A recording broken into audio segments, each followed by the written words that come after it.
Welcome back, friends. LostScarf here, and it's time for the newest Kirby's Dreamcast. In this podcast, we're going to talk about everything that has to do with Kirby from the beginning to the present. And today we're going to talk about Kirby's Block Ball on the Game Boy. If you have any comments about this episode, or any others, you can put them on the YouTube version's comments or send them to @KirbyDreamcast on Twitter. So the main news to give is that Kirby's Dreamcast now has its own YouTube channel. It'll slowly update at first as we rework the visual version of the podcast with stills instead of short clips. Unfortunately, Nintendo didn't like the short clips and hit our main YouTube channel with the copyright strike, so now the podcast has its own channel. In some ways, this is a good thing, as people will only get the podcast when they subscribe to the channel, if that's the only thing they care about. I'll eventually move over all the Kirby gameplay footage from the side channel to this channel as well, so look out for that too if you want that. Since it's been a while since I last mentioned this in a podcast episode, remember you can find us anywhere you can get an RSS feed, and places like iHeartRadio, Google Music Play, iTunes, and Podbean. So we're going over a gaming episode this time, and as always, they're broken up into sections, which are the status of HAL since the last game, background and making of Kirby's Block Ball, advertising for Kirby's Block Ball, how well did it sell and reviews, box and game manual, the game itself, we'll try to weave it into a story with the gameplay and everything about Kirby, and lastly, all the information on all the staff in the credits. Eventually we'll have to do something about the credits when the staff gets too big, but right now we are going to talk about it in the episodes, and it's very fascinating who's in these credits. And that's why I like going over them, because you can learn some very interesting stuff from that. So the year is still 1995. Kirby's Dreamland 2 came out in Japan in March, and HAL is still in debt. Kirby is the golden goose of HAL, and they still need more money. Kirby Superstar is still not finished yet, so they needed to make another game. The thing about HAL is that they like making a variety of different games. Before Kirby, they made puzzlers, pinball, various sports games, and so on. So, thanks to this background, they would continue with this creativity, but make Kirby the star of those games. HAL never made a Breakout game, so they made one here, and Kirby was the star of that, of course. Unfortunately, there are no interviews about Kirby's Block Ball, which is too bad since the game is fun and made mostly well. There is some stuff from Kirby's Dreamland 2 here, and we'll get to that in the credits section. Curiously, the director, Hiromune Kouno, this was their only credit. They somehow got to be director and did nothing else after that. It's really weird. So Kirby's Block Ball, or Kabi no Borakuru Baru, came out on December 14th, 1995, December 25th in the EU that same year, and May 4th, 1996 in the US. It would later return on 3DS Virtual Console in Japan, October 26, 2011, February 9th, 2012 for EU, and May 17th, 2012 for the US. Aside from some basic animations, a lot of the assets and animations in Kirby's Block Ball are new, which is always a good thing. The commercials for Kirby's Block Ball are pretty fun. In the US version, there's a bunch of crash test dummy Kirbys who get slammed into a wall at high speeds, they get dropped on spikes, and they have blocks broken on them to make sure the game is safe for Kirby to play in. It's an interesting take, as it is the first time we don't have Kirby being portrayed as a scary monster. In the Japanese version, though, a bunch of kids are playing basketball, and then the ball turns into Kirby. Kirby then rampages around, hitting multiple walls and scaring the players until one of them catches him in a Game Boy. Kirby then gets loose and destroys an entire building. I can only assume they used footage of an actual demolition job to show that. And this is also very interesting because it shows Kirby being way more dangerous in the Japanese version. So, the ads are opposite of what they usually are in the countries when it comes to Kirby this time. Both commercials also emphasize that you can get a colored version of the game on Super Game Boy on the SNES. And I should mention that layout for the Super Game Boy SNES. So it's King Deity at the top, and then Kirby with his 4 powers in each corner as the borders for the game. So reviews of the game were favorable, being considered the best Breakout clone of all time, which isn't saying much since there aren't that many Breakout games that try to do anything special. Still, the game was on average in the high 70s. In scoring, and some giving it a 5 out of 5. Personally, I can agree with that. I've played a lot of Breakout games, honestly, and Kirby has a fun twist on the formula for the most part. You only get stuck a couple times, but not as badly as other Breakout games. As far as how well it's sold, it only sold about 300,000 copies, which is still a big number when you think about it, just not the usual 1 mil plus that Kirby usually does. And I haven't said this before, but so Kirby's mainline games, with the exception of Kirby's Dreamland 3, which came out late in the SNES's lifetime and over a year after the N64 came out, sold at least 1 million copies. Another thing about Kirby's Dreamland 3 is that it never released in the EU either. Block Ball is not the lowest selling game, however. That distinction goes to Kirby's Star Stacker with only 200,000 sold. and potentially Kirby's Avalanche, which never released its sales numbers. Also because it only came out in the US anyway. Still, 300,000 copies sold at about $30 each is about $9 million total, so that isn't anything to look down on. Okay, so now let's talk about the box. Surprisingly, the US and Japanese versions are very similar. The only difference is the title. The US version has Kirby in the center of the title where the O is on block for the word block ball. Kirby's there flexing and doing the shock ability. While in the Japanese version, Kirby is more of a ball bouncing off one of the words on the right side. The background is the same on both boxes. It is Kirby bouncing through a stage that has King Deity on it with Poppy Bros on it. Mr. Shine and Mr. Bright are there as well. There's also various blocks from the game for Kirby to bounce into on there. And the back of the box is all black with the title again, and 2 screens of the game. One showing the Game Boy, and another showing the Super Game Boy, which, like I said before, shows King Deity on the top, with Kirby's main 4 powers in the corners. Now, the back of the box says, Kirby's Block Ball, Kirby's back with fast-paced 4-way action. It's a breakaway bash in this wild new Kirby game of Block Ball. By destroying the blocks on the screen, you can clear stages and obtain powers that help you in your final confrontation with King Deity. Paddles on all 4 sides of the screen make this an intense 4-way action contest. Your quick reactions and your careful use of Kirby's powers will determine your ultimate fate. Fast-paced block-clearing action, 4-way fun puts your skills to the test, multiple abilities, screens, and stages, battery-packed memory saves your stage scores, and game progress. That's a pretty good description of the game. The pictures help out as well. And yeah, you're doing 4-way. It's really cool. When we get to the gameplay and everything, you can see that. It's pretty nice. It's a fun take on it because I've never seen that before in any other breakaway game. And it's just good. Just good. Whoa, Breakout game. Now for the game manual. The outside is black with just the game title. Once you open the book, you see a cute picture of Kirby surrounded by various enemies that we've seen in previous games, which are Brown Bert, Mumby, Twizzy, Blipper, Booler, Kukler, and Bounder. Kirby also has a bounce pad under him, and the book reads, in this adventure, Kirby takes center stage in a frenzied block-clearing free-for-all. Through the positioning of the paddle, you send a ball into the playing field and clear a variety of blocks, with the goal of establishing a high score. After facing familiar enemies, Kirby must confront his arch-nemesis, King Deity. It will not be an easy task. Use the 4 abilities and the Kirby power bounce wisely. Good luck, Kirby! So that is all the story we get for this game. It's very unfortunate we don't get that much details. This is like the first time I think where we don't get that much details about what's going on in the story. We usually get more than that.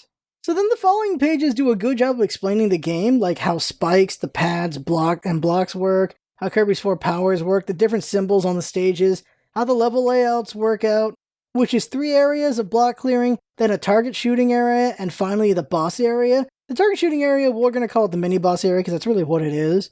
They also explain that you need to beat the borderline score of all 10 stages before you get to the 11th stage. And I really appreciate how thorough the old Kirby manuals were. They go over every single detail on the screen, and what everything does so very well. It's just really good. It even gives a good description of every block that you'll run into in the game, like the star blocks, switch blocks, through blocks, score blocks, power blocks, pinball blocks, ability blocks, and warp stars. It also explains the point values of items, and it shows what all the bonus games are and how they work, which is certainly not easily conveyed in the game itself, so it's nice to know it ahead of time. More enemies show up in the manual, such as Pingy, Waddle Doo, Koner, Sir Slippy, Chucky, and Propeller. Pingy and Waddle Doo are not in the game, though, by the way. This is because of their death animations, I believe. We know about them because people found them in the game's code. Pingy gets encased in ice, while Waddle Doo's eye pops out of his body. It's horrifying. Absolutely horrifying. So that's it for the game manual, so now let's talk about the game itself on the Game Boy.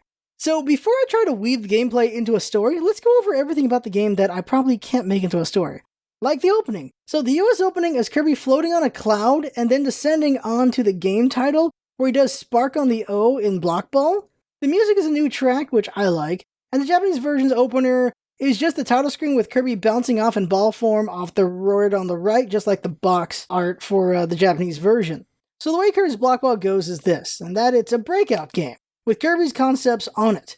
A typical breakout game is you bouncing a ball on a board and knocking out every block as the ball bounces around until all the blocks are gone off the stage. The risk here is trying not to let the ball get past your paddle at the bottom of the screen. What makes Kirby's version interesting is that sometimes it's not just the bottom of the screen that can hurt Kirby, but sometimes it's the ceiling and the walls. It's not like you fall away, it's you hit spikes. A nice thing, though, is you have the power bounce, so you can make Kirby bounce harder and turn back into Kirby instead of just being a little ball, and he can bounce off spikes. So there's a lot of different things going on here which make the game a bit easier, but also trickier and harder at the same time. In Kirby's Block Ball, Kirby goes through 3 regular stages. There he fights some of his old enemies and earns powers on occasion. He can also find a warp side that goes to bonus stages and other tricks to make the stages more interesting. There's 4 main powers that Kirby gets. There's also an item that makes multi-ball Kirby where he splits into 2 Kirbys on the screen at the same time, and a power that lets you pick which one of the 4 powers you want. Sometimes enemies also drop food for points, and there's also blocks that can hit repeatedly for more points as well. After the regular stages is the mini-boss stage. That's where there's going to be the star tiles that Kirby has to hit if he wants to get more protection in the final boss area. And then he's fighting, of course, the boss. In that area, whatever star tiles he got earlier, they will block some of the spikes to protect him more while doing this boss fight, because the boss is going to attack the paddles, Kirby, and those star tiles to reveal the spikes beneath them. After Kirby beats the boss, he moves on to a score screen so you can see whether you beat the borderline or not, or the high score and everything. You also get to put your name in for the high score if you get there, if you get in the top 5. And you have to beat the 10 borderline stages if you want to get the King Deity. If you don't do that, then you get the bad ending. So you need to get them all and then beat King Deity to get the good ending in the end. It takes a lot of work, but it's something you can do. Some stages are way harder than others to pull it off on, though. It's ridiculous a bit. So with everything explained as best I could, let's talk about the game itself as a story. The 5 sparkling stars have gone missing. In Kirby's first outing, he defeated King Deity to return them to Dreamland. Kirby finds that once again, King Deity has taken the stars and hidden them in his castle. But this time, King Deity has placed his castle in Block World to defend against Kirby's advances. Here, Kirby cannot use his vacuum ability. So with that being a problem, Kirby still does go there to face King Deity. But Kirby finds that he must fight the 10 floating islands first and impress the residents there to convince them to allow him to have access to King Deity's castle. So Kirby warp stars to the first island to do just that. As Kirby arrives, he realizes his body's in ball form once again, just like in Pinball Land and the Dream Course. Kirby's forced to play by New World's rules. Fortunately, Kirby finds himself able to mentally link with paddles in this world, like he was able to link with the flippers in Pinball Land. Kirby then learns that there are things called switch blocks, which when he hits them turns all other blocks into through blocks. These blocks are weak as glass, and Kirby's able to break through them as he flies into them. But after 30 seconds, the blocks turn back into normal, so he has to take them out very quickly. Kirby then lands at the first stage of the first island. Here he finds himself above a pit of spikes, which gives him some worry. He sees high above him a series of white blocks, a score block in the field of white blocks, and Waddle Dee and Brownobert enjoying themselves on top of all the blocks. There's also a panel on the ceiling that Kirby is also linked to. At first, Kirby isn't sure how well he can handle hitting these blocks, but he blasts off anyway. And bonk! Kirby hits one and feels no pain. So that's reassuring. Kirby eventually hits the score block and finds the more he hits it, the more impressed everyone on the island is with Kirby's bouncing ability. So he's going to do that more. Hitting the blocks takes some time, and eventually Kirby realizes he can have the paddles flex and bounce him around harder and faster into the blocks, which makes things go more quickly. Also, the way he breaks the blocks this way impresses enemies and the island residents more. Eventually, Kirby also finds hidden score blocks and does even better. After lots of bouncing, Kirby eventually knocks the feathers out of Brownobert and trips up Waddle Dee. They drop treats and Kirby takes them from them. Kirby's not being very nice here, but he is getting pretty hungry, and so that's understandable. Kirby finally breaks the last block of the stage and earns his right to progress deeper into the island. In the next area, Kirby sees there's white blocks and darker gray blocks with 2 Brownoberts flying around them. Kirby takes their keiki because he's pretty hungry in ball form still, and he also finds he has to hit the darker blocks more than once to break them or hit them really, really hard. After some progress across the blocks, Kirby finds a warp star in the middle and hops on it. Then it takes him away. Kirby's confused as always, but he just goes with it. He finds himself at 4 islands closer to the castle and chooses one. He chooses Up Cloud. Turns out it's a game where Kirby can earn even more chances to progress through the area if he just does really well. There's 3 clouds for Kirby to hit here, and as he hits them, he helps the clouds progress across through a finish line. So the leftmost cloud, which is closest to the finish line, only gives him 1 chance, and the middle one is a little bit further back and it'll give him 2 chances, and the furthest one on the right is furthest from the finish line, and so that gives him the most chances with 3. Kirby bounces around trying to make that happen, but in the end he ends up knocking the left cloud across the line, and after having fun with the clouds, Kirby finishes that area and goes on to the 3rd area. Here there's some new blocks for Kirby to deal with. There's a large block that when hit normally breaks into 4 smaller blocks, but if Kirby hits it harder, it completely breaks into pieces. There's also a broom hatter trapped in some blocks, some unbreakable blocks, and finally a switch block. Eventually, Kirby makes his way to the switch block, which makes all the blocks into through blocks, like he learned earlier. Kirby quickly gets through the blocks and impresses everyone in the land. Kirby next finds himself in the fourth area, up against a Cappy surrounded by star blocks and 2 blocks that can only be broken when Kirby hits it really hard. Kirby hits a lot of star blocks, and to his surprise, when he hits the Cappy, they don't just fall over immediately. Kirby hits the Cappy over and over and over again as he bounces around and eventually defeats the Cappy. With the coast clear, a warp star comes down to help Kirby fly off to face the boss. As Kirby arrives, he sees that the room has spikes on the floor and the walls, but there's paddles at each hazard to aid Kirby.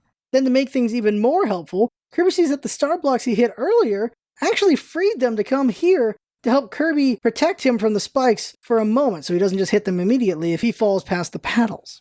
Kirby then faces off against a large Cappy who jumps around and attacks the wall paddles, reducing them into little stars. Over time, these stars do come back to become regular paddles, so that's very helpful. The other thing is, the little stars cannot flex either, so Kirby can't bounce harder off them, so that does become a problem. Kirby does pretty well, but eventually, in the chaos, Kirby bounces off the large Cappy into a spike, and it hurts! Kirby falls back to a paddle to heal from the owie, and then gets back to fighting. Eventually, Kirby knocks the Cappy's hat off, and the fight gets more intense as 4 hatless Cappies come out to aid the big one. After some struggle, Kirby gets through the crowd and takes down the big Cappy. Kirby then takes a warp star out of there and does a dance. Kirby impressed the residents pretty well and twirls happily. Kirby's then allowed to move on to the second island. The first island was a giant sunflower. This time the island is a giant waterfall. As Kirby arrives, he decides to practice a bit of the harder hits with the paddles and ends up knocking a Cappy's cap off their head. The cap lands on Kirby, and he has some cute trouble with that hat. Then he gets to the first area of this island. Here, Kirby fights in the water and takes on blippers swimming around and a glunk trapped by a bunch of blocks. Kirby's really confused as to why blippers need goggles underwater, as he crashes into them. It's always how they are, it's very confusing to him. Kirby does eventually free the glunk as well, and then knocks them out cold, because of course he does. After clearing all the blocks, Kirby heads to the second area where he meets more old foes. This time it's Sir Slippy and Koner the snail. Kirby makes his way to the switch block in the area and quickly gets through. It impresses the island residents very much. In the third area, Kirby sees an interesting sight. The blocks make the form of a running man with a pinball block for the head. There's also boolers floating around, trying to give Kirby trouble. When Kirby defeats the boolers, he finds a flip item which makes the light blocks into darker blocks and the dark blocks into lighter blocks. It's weird to Kirby at first, but then he realizes that the darker blocks, if Kirby hits them, it impresses the island residents more since he gets to hit them more often. They are tougher though, so there's that as well.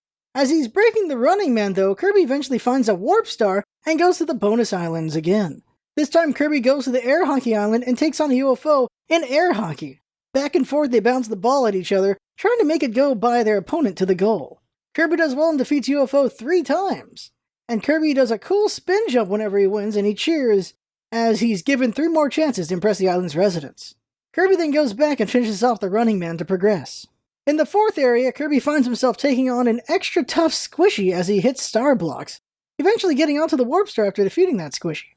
In the fifth area, Kirby faces off against a giant Squishy and sees that there's spikes on the walls, floor, and ceiling this time, but he's got 4 pals to protect him and a good number of star blocks as well.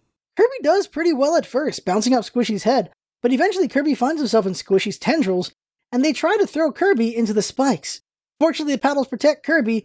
After a close call, Squishy knocks himself out when he throws Kirby into a wall and Kirby bounces back into his head. Kirby then happily has a dance, but it's not over. Turns out Kirby really impressed the island, and they decide to have a parade with Kirby to celebrate. They let Kirby lead the parade with a star rod, while his procession is made up of Waddle Dee with a horn, a broom hatter, a bouncy, and a Sparky following him. Kirby earned the right to take on the next island from the residents. Kirby realizes he didn't get a parade from the first island, so he'll probably have to go back there and try to impress them some more. They also give him a flag to put up to signify that he defeated this island, which allows the other islands to know that he's impressed them, and it just gives him one less place to know that he needs to go there and impress them to progress to King Deity's island. There's no flag in the first area, so Kirby gets that idea. After putting up the flag, Kirby then heads to the third island, which is a giant Kaboo. Kirby wonders who the boss will be. Upon arrival, Kirby runs into a Sparky and finds the familiar Spark ability in him. Kirby finds he's able to destroy almost every block with the Spark ability, and does just that in the first area. Also to his surprise, he doesn't have to eat people for power here. Something about the area just lets him do it. Kirby also finds another Warp Star and plays the third bonus game, Star Catcher. In this game, Kirby sits in the center and throws bombs and stars at the paddles, hoping they'll dodge the bombs and grab the stars. The paddles don't really get the idea and blow up immediately, so Kirby just flies back with a sigh to the first stage and finishes the stage. In the second area, Kirby encounters another enemy he's familiar with, Twizzy. Kirby's been fighting them since their first fight with King Deity. Twizzy guards the entrance to the blocks, but Kirby uses Spark to fry the Twizzies and move on. Fried chicken's also tasty, so Kirby's not unhappy about doing that to Twizzy. In the third area, Kirby encounters another familiar foe, Wheelie. Last time Kirby encountered them was in the Dream Course. Here they're rolling around a bunch of blocks that look like they're forming a tire themselves. Despite Rubber being a bad conductor, Kirby shocks out Wheelie and moves on. Oh, by the way, at this point I failed a switch block challenge, which is trying to clear all the through blocks in 30 seconds. When Kirby succeeds at them, he happily goes to the next stage, but when he fails at them, he feels disappointed in himself as he goes to the next stage. You can see that when Kirby just doesn't look happy as he's going to the next one, because it means I failed to do that challenge with the switch block. So Kirby then encounters Kaboo in the fourth area, which surprises him. He then batters them a bunch as he also gathers star blocks and warp stars to the boss area. Kirby's also surprised again when he sees a giant Kaboo as the boss of this Kaboo Island. Who'd have thought? Kaboo summons an army of smaller Kaboos and launches them all over the place to attack Kirby and the paddles. Some end up breaking star blocks and revealing spikes to hurt Kirby. In the end, Kirby takes down Kaboo with shock attacks and power hits. Kirby then enjoys himself another dance and gets another parade! They cheer Kirby on as he flies to the fourth island, which looks like a big circus. Kirby can't wait to have fun there. First thing Kirby finds is a power that allows him to split into two so he can handle more blocks at once. But he can't do strong hits during this or use his powers. This is because he has to use all his energy to focus on the fact there's two of him, so the paddles have a lot more work to deal with. Unfortunately, Kirby eventually loses focus and one of himself hits the spikes. That half turns into a star and Kirby becomes just one again. By the way, there's Blockies here too, and they have a tough time dealing with two Kirbys. They feel relief when he becomes just one, but then Kirby crushes them anyway, so not that much relief. After all that confusing mayhem in the first area, Kirby heads to the second stage and takes treats from Waddle Dees. The third area is cute as the blocks make a design of a UFO. There's a Chucky and Wheelie here too. Kirby hasn't seen Chucky since his time in Pinball Land, and before that was his first time fighting King Deity. Kirby rams into them and breaks them apart, which reveals the split ability for Kirby. Chucky gets the last laugh as the split ability proves too much for Kirby and he gets hurt across the spikes. Good for Chucky though, because this is the last of his kind we will see. Kirby just made the Chucky race extinct. We will never see Chucky ever again in any future Kirby title. After destroying the blocks that formed a UFO, Kirby moves on to the mini-boss stage, and it's Poppy Bros Jr. Kirby wonders who the boss could be then, and after collecting the star blocks and giving the boy a beating, Kirby moves on to face the boss. Also here for the first time, Kirby collects all star blocks, which gives him perfect defense in the final stage, and gives him an extra chance at combat. A 1-up. To Kirby's surprise, he's fighting Poppy Bros Sr. Who would have guessed? The fight is different from the last one, as this time there's platforms for Poppy Bros Sr. to hop around on as he throws bombs. And Kirby can bounce off those platforms. Kirby does a great job of keeping the Sr. from using his bombs, and Kirby blows them up. Kirby then does a victory dance, but there's no parade. Discouraged, Kirby keeps a note he'll have to come back and impress the island residents again in the future, and flies off to the fifth floating island. It's a giant sun with a moon. Kirby wonders who dwells there. The first thing Kirby finds is a Rocky, and he learns he can learn the rock ability here, which allows him to slam down on a bunch of blocks. In the first area, Kirby takes on 2 Rockies and a Broom Hatter. Kirby gleefully crushes them all with the blocks, because of course he does. The second area gives Kirby some trouble as he discovers he can't rock crush every block. Turns out some blocks can only be broken with hard hits instead, but eventually Kirby muddles through. There's also just blocks that Kirby can't do that with either, where they're just completely indestructible, but those won't be coming up just yet. In the third area, Kirby encounters his old friend Twister. The first time he met them was in his adventure, and last time we saw them was when he was on the Dream Course. Kirby puts their spinning to a halt, and he also finds another Warp Star to do the 4th bonus game. The 4th bonus game is called Up Down, and this one's a little complicated. So there's 4 columns of pictures, which make a King Deity face, a star, and Kirby. And it's a mix of these different ones in the columns with different pieces. Hidden in columns makes the pictures change, and Kirby quickly gets 4 stars, which gives him 2 more chances to impress the island residents. It's the safest and easiest move, as DDD has the most common face, and getting himself, Kirby, is hard and rare, so it's just easier to go for the stars than it is going for Kirby.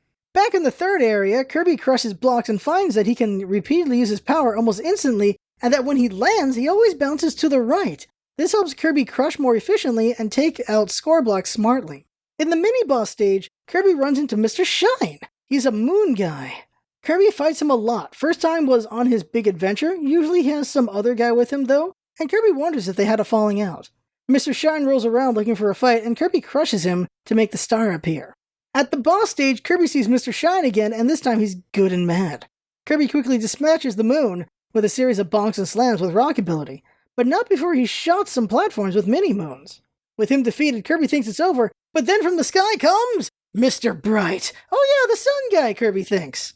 Mr. Bright flies around shooting fireballs at the platforms, but Kirby eventually puts him out. Kirby then does a victory dance, but again, no parade. Kirby knows he needs to do better. Kirby then flies to the 6th island, a giant iceberg. Hopefully Kirby brought a scarf. Here Kirby runs into a Blasto. This enemy is new, but he looks like a Gordo or Captain Stitch. Turns out these guys only live in Block World, and Kirby will never see them again after this time here. Kirby hits Blasto and gains the crash ability. It clears indestructible blocks, but also takes a toll on Kirby since it's been a while. He hasn't used it since his first big adventure. In the first area, Kirby's in a tight spot with the blocks and has to deal with Twizzies and Blasto. After some struggle, Kirby's able to let loose with Crash and clear the stage. It's mostly the same situation with the second stage as well. They really wanted to make it tough for Kirby to deal with this island. The second stage is completely encased in indestructible blocks until Kirby takes out Blasto. But after hitting him, things got a lot easier.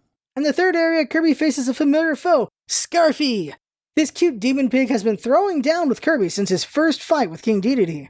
Kirby eventually defeats them and gets the crash ability out of them to make the rest of the stage easier on himself. With all of these explosions, Kirby wonders if he's gonna fight the Poppy Bros again. But nope, the mini-boss is a mini Mr. Frosty surrounded by star blocks. Kirby takes them down and takes on a regular-sized Mr. Frosty for the boss fight. Just like Poppy Bros, there's platforms that give Kirby some trouble to get around to fight Mr. Frosty, and he also fights just like Squishy. The big walrus will grab Kirby and throw him all over the place to hurt him. The walrus also rolls around, attacking the platforms and turning them into stars. Kirby even finds that he can be grabbed while in rock form. After a lot of trouble, Kirby eventually overcomes this tough fight. Kirby then does a victory dance and sadly sees no parade. Kirby's gotta do better. Kirby then flies into a giant cloud island. Kirby starts to get an idea who he's going to face here, but he's not completely sure. Kirby first runs into Spiky and gains the Needle ability, which he finds lets him stick to paddle so he can aim his shots again. Kirby does just that to definitely get through the first area, and gets a perfect score to impress the island residents. Kirby then faces off against more Spikies in a bell chamber. Things go really smoothly for Kirby, but what Kirby doesn't know is that he once again is an extinction level event. Kirby wiped out the last of the Spikies. Kirby will never encounter this enemy again. So note this last game that's going to have Spiky in it. In the third area, Kirby encounters and freezes a pair of Chilies as he makes his way through. Kirby's surprised to see Chili in the clouds instead of the iceberg. This is an enemy Kirby has faced many times and will face many more times in the future. By the way, he first faced them on his big adventure. But after having them chill out, he goes to the fourth area. Kirby's surprised to see Kracko Jr. here, and then he gives them quite the spanking. Kirby knows that where there's a Kracko Jr., there's a Kracko coming, and Kirby rushes off to the boss stage after perfectly getting all star blocks. Kirby first takes on a fully sized Kracko Jr. and forces them to become Kracko. Kracko Jr. just floated around being useless, but the full-on Kracko dashes around and lightning strikes the paddles and turns them into stars. It takes a while, but Kirby eventually dissipates the cloud and has a victory dance. And hurrah! Kirby has another parade. It's been a while. The residents cheer Kirby on, and he happily flies off to the 8th island. A giant tree. Here, Kirby finds a flamer, which is a big spinning eye with a fire around it. And from them, Kirby gains the flamer ability and tests it out on a poor Waddle Dee. Kirby completely emulates them in fire. Kirby will do the same to future enemies. The first area is blocks shaped like a tree, and with the power of flame, Kirby quickly burns it down. Kirby finds that he flies up quickly and bounces to the left, opposite of how rock works, which gives him some predictability. It helps him clear the first stage very fast. The second area has a flamer and, to Kirby's surprise, a bomber. He hasn't seen them since his big adventure, and after a lot of struggle, Kirby defeats them for the crash ability and gets through the stage. In the third area, Kirby finds the blocks stacked up to look like a crab, which is very cute. The area is also guarded by a twister.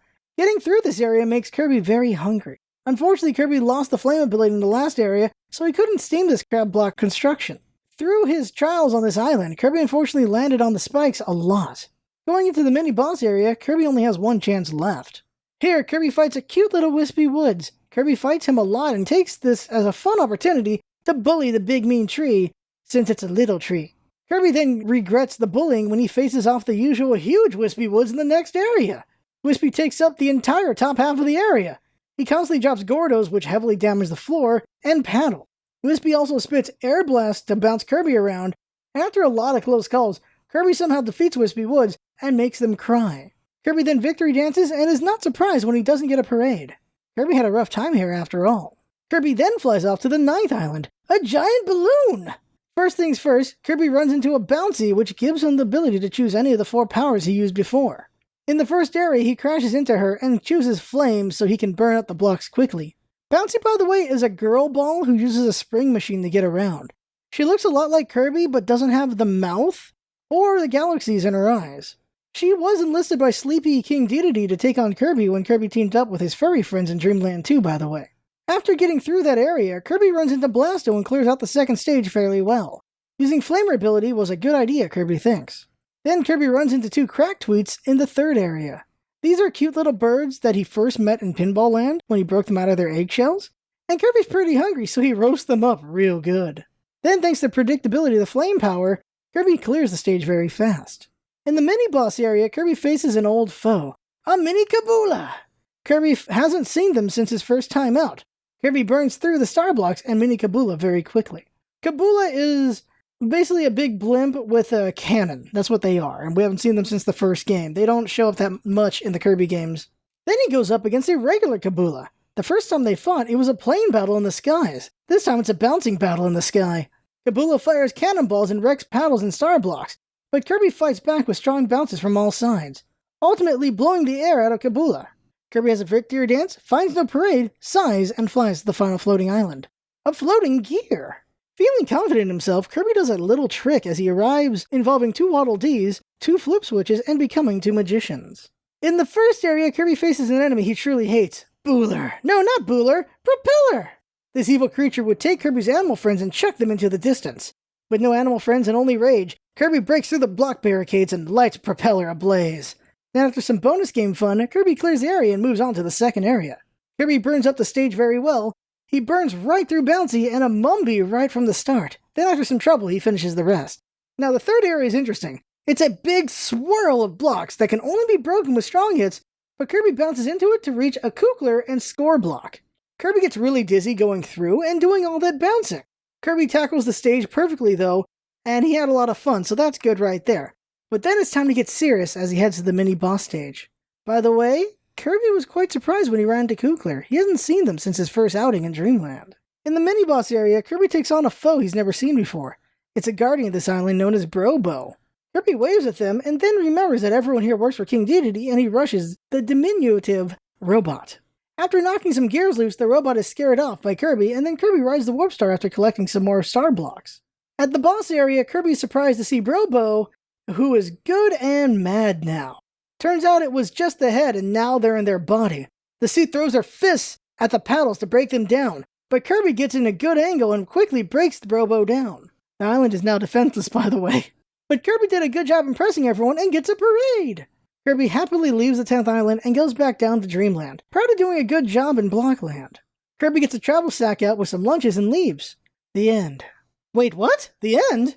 Kirby looks back and remembers, oh wait, I was there to beat up mean old King Deity! So that's the bad ending of the game, if you don't get, of course, all the borderlines to go to the 11th stage.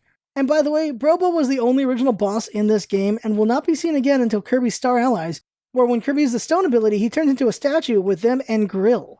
Kirby's just going off memory when he does the stone ability in that game, which is, well, when you think about it, wow. This game was 1995. Star Allies is 2018. So 23 years after this game, we see Brobo again. That's how long it takes to see Brobo again. Wow. So Kirby remembers he has to impress all 10 islands to get the right to have access to King Deity's floating island, so he does just that. So after a montage of mayhem, Kirby impresses all 10 islands and now has the right to take on King Deity's floating castle. Up goes a bridge and off Kirby flies to the castle. Not sure why Kirby didn't just fly to the castle sooner, but maybe Kirby's just honoring the Block World rules, because yeah, he could have just flown there. The door was wide open the whole time, by the way. So now Kirby's in the castle, and the first thing Kirby finds is King Deity.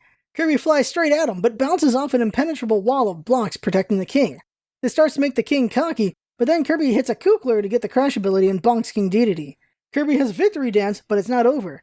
King Deity gets away, and Kirby begins his conquest of the king's castle. In the first area, Kirby encounters a Blocky and a Bouncy. Fortunately, Kirby still has Flame ability and burns his way through, but ends up facing a lot of unbreakable blocks in his way of other blocks.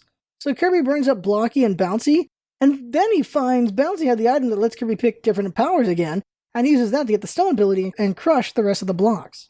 As useful as Stone ability was, it's not so great in the second area, where Flamer would have been perfect. King Deity's defenses are smart. Kirby runs into 2 Boolers and another Propeller, who Kirby really hates, by the way. After a lot of struggle, Kirby crushes his enemies and moves on to the third area. In the third area, Kirby runs into 2 UFOs and a Blasto in a cage of unbreakable blocks, save for one small entrance. But there's also a single star block there. Kirby's very curious why there's one here, but normally there are many in the fourth area, and after a lot of trouble, Kirby remembers he can make his flight predictable using Stone ability and gets the crash ability, and then things go smoother. After all that, Kirby heads to the mini-boss area, except no he isn't. It's another area to fight! Here Kirby runs into Rocky and Bounder, and by the way, the stage blocks spell 3D, but the D is backwards for some reason, and they're in reverse order, it's weird. Bounder hangs on a wall and tries to hide from Kirby. Curious about this, Kirby bonks them 3 times to get the crash ability, which clears some unbreakable walls, which allows Kirby to get some more star blocks. The next stage shows a big 2 in the middle of this area, and he sees that the blocks form another crab. There's a lot of star blocks here too, and it's pretty cool. There's also 2 Boolers there to form the eyes, which is kind of interesting. There's also a Propeller at the base of the crab. Kirby quickly and angrily kills Propeller to get the power choice ability, by the way. In his rage, Kirby loses focus though and falls on the spikes. Luckily, the choice ability wasn't picked up yet, so Kirby's able to get Flame ability, but Kirby burns into a hidden scar block and the paddles don't react fast enough and Kirby gets hit on spikes again. Oh dear, Kirby is really getting hurt now. But Kirby eventually devours all the crab blocks and moves on. The next area of blocks forms a 1 with a Warp Star at the center, and there's a lot of star blocks. There's also a Kukler and a Propeller. With rage in his heart once more, Kirby destroys Propeller and Kukler. Kirby doesn't realize it in his anger, but he just killed the last of the Kuklers. The Kuklers were a rare sort to begin with, and Kirby just took out the last one. That's right, in this game alone, Kirby caused 3 creatures to go extinct. We will never see Kuklers ever again. Kirby then, after collecting Flame ability and the last star block, gets on the Warp Star and blazes towards his final opponent, King Deity. Here, Kirby and King Deity score off in the usual fashion, a 1v1 battle. The stage is completely lined with star blocks because Kirby made sure to get all of them to prepare himself for this fight. And by the way, the music playing is one of the rare times we don't hear some sort of remix of the King Deity boss theme from the other games. Unsurprisingly, King Deity has more health than the other bosses, and King Deity first tries to spit out bombs at Kirby as he attacks him. The king then starts catching Kirby in his mouth and spitting him out back at the paddles and trying to hit him with the spikes, so Kirby has to attack him from the sides and top. After this, King Deity pulls out a rocket launcher and fires it at all 4 paddles, protecting Kirby. The paddles are forced to protect Kirby in their small star form, but eventually Kirby overthrows the big bully. King Deity is then blasted out of the castle and Kirby gathers the 5 sparkling stars. They come together and destroy King Deity's castle, which totally shocks Kirby. Guess they were tired of the king's crap. The castle breaks apart and Kirby falls, but it's revealed that King Deity built on top of a fountain, and Kirby lands on the water spout of the fountain. Kirby then very cutely flounders, dances, and jumps on the spout as the credits play. After the credits roll, Kirby gets blasted into space by the fountain, and Kirby lands and waves at the end screen. So that's it for Kirby's Block Ball. It's a pretty fun and enjoyable game. It's definitely the best Breakout game I've played. It has the usual weaknesses of Breakouts though. Sometimes you just can't hit the last block. The music isn't anything special for the most part.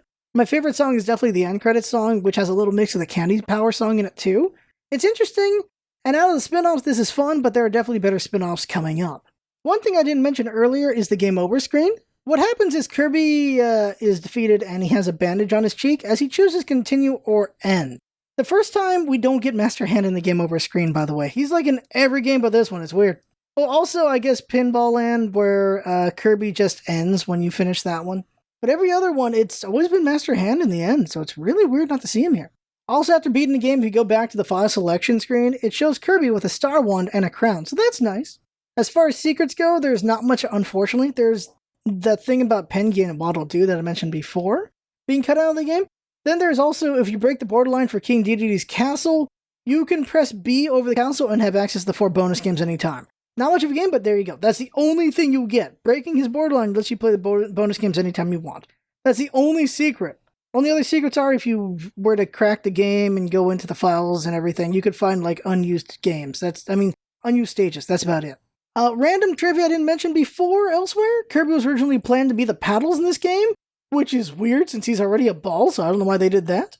And so the last thing to talk about is the credits. And this has got some interesting stuff in it. It's wow. Very interesting. Like, not everyone cares about credits, but if you actually dive in, there's some stuff in here that's worth learning about. So there are 27 people that were in the credits. 21 were developers, 6 were special thanks, and 7 people also worked on Kirby's Dreamland 2. 5 worked together on Kirby's Dream Course. 4 will be working on Kirby Superstar and Kirby 64. Some work together on other projects that aren't Kirby, like Mario Tennis, Mario RPG, Ocarina of Time, Smash Brothers, other Nintendo projects, Game & Watch galleries, all that stuff. Let's go down the line of credits. First, let's talk about the director, Hiromune Kuno.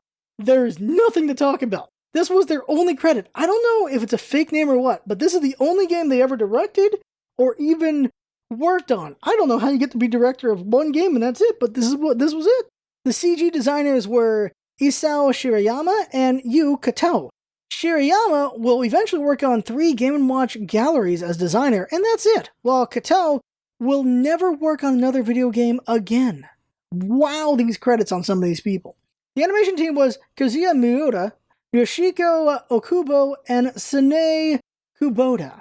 Miura did character designs for Kirby's Adventure and CG design for Kirby's Dreamland 2 and Kirby's Dream Course. This would be their last Kirby game, though. They eventually disappear off the map and randomly reappear again to work on Naruto Ninja Council 2, 9 years later, in 2004, and then disappear again until 2017, where they did cinematic storyboard art for Breath of the Wild and finally graphics for Dragon Quest of the Stars in 2020. So weird. Okubo did CG design for Kirby's Dreamland 2 and will eventually return to do design on Kirby's Dreamland 3 before they disappear forever.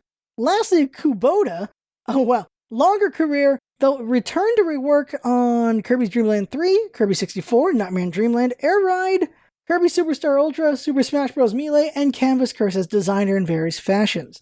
This person's career was purely on Kirby games, so good for them. The map designers were Hiroyoshi Kubo and Ichiro Takigawa. This was Kubo's only game. Takigawa also worked on the Game & Watch galleries, but as a coordinator. There were 5 programmers this time: Takeshi Yamazaki, Toshifumi Hiro, Yuki Yano, Yasu Shimokawa, and Zhu Li. Yamazaki will also work on Game & Watch Gallery as a programmer. I don't know, what is this game? Hiro, same thing as well. They worked on all 3 Game & Watch galleries as a programmer. Yano only worked on this game and vanished from history. Shimokawa, they worked on Kid Icarus back in 1986 and then came back in 1992 to do Yoshi's Cookie before doing Mario Tennis and Kirby's Block Ball, and then the Game & Watch galleries as a coordinator. Lee also worked on Yoshi Cookie, and their only other credit is Rayman 2 in 2000, and that's it. So I need to look up what Game & Watch Gallery were at this point, seeing all these credits, and their games published by Nintendo and developed by Tosei Co. They were for Game Boy Color, and they were a trilogy of these games that were recreations of the old Nintendo Game & Watch games into Game Boy games. Later on, they would eventually have a 4th one, but it wouldn't be on the Game Boy Color, it'd be on the Advance. The composers were Sukezo Oyama and Ryo Takagi. This explains why the songs are so different from all the other Kirby games. None of the usual composers worked on this game. The only other game Oyama did was Slam Dunk SD Heat Up, but Takagi's credits are very different. Their first game was Virtual Bowling in the same year as Block Ball. Then they disappeared until 2002, where they worked on sound editing for Resident Evil 0, then did a bunch of music for various Final Fantasy and Dragon Quest games all the way to 2009 with Dragon Quest IX. Their last game was a game called Fortune Street in 2011, though. Management was Atsushi Kakuda, and this is a name we've talked about a few times before. He was the director, game designer of Alcahest. He got a special thanks in Kirby's Adventure, and was ES designer and project manager of Kirby's Dreamland 2. He'll get a special thanks from Kirby Superstar and disappear until 2002 to supervise Kirby Nightmare in Dreamland. He did management support for Kirby's Air Ride and supervised Kirby's Squeak Squad before disappearing from history. In supervision, it was Kensuke Tanabe and Hideki Fuji. We've talked about both of these men before. Fuji did map design for Kirby's Dream Course and Dreamland 2. He was also supervisor for Avalanche. He started as a printed artist for Legend of Zelda: Link to the Past. After this, he would never touch a Kirby game again and do art for Super Mario 64, Wave Race 64, Yoshi's Story, and Luigi's Mansion. He'd become a director for Big Brain Academy and planner for Nintendo Land.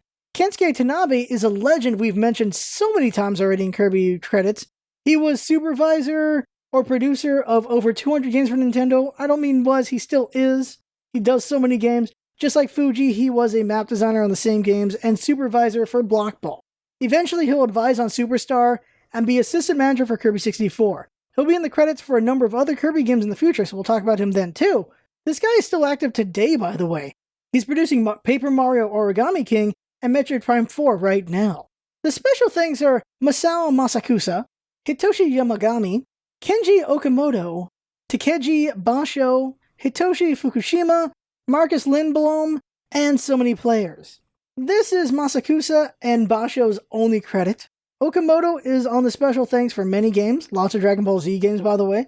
Fukushima did sound composition for Mario's Tennis and then disappeared until 2004 where they were on motion staff for Xenosaga Episode 2. They were then a motion actor for a couple years in games like Dynasty Warriors 5-7 and Samurai Warrior. They did wire work on Devil May Cry 1 and 3. Then they did stunts for Metal Gear Rising: Revengeance. They did more acting staff on Metal Gear Solid 5, and their current last credit is stunt wire rigger for Monster Hunter World. Very interesting credits there. Lindblom was translator and chief coordinator of Earthbound. They then became a producer or associate producer for random games for Midway and EA. Their last credit is production for Halo 4 and Halo Wars Definitive Edition.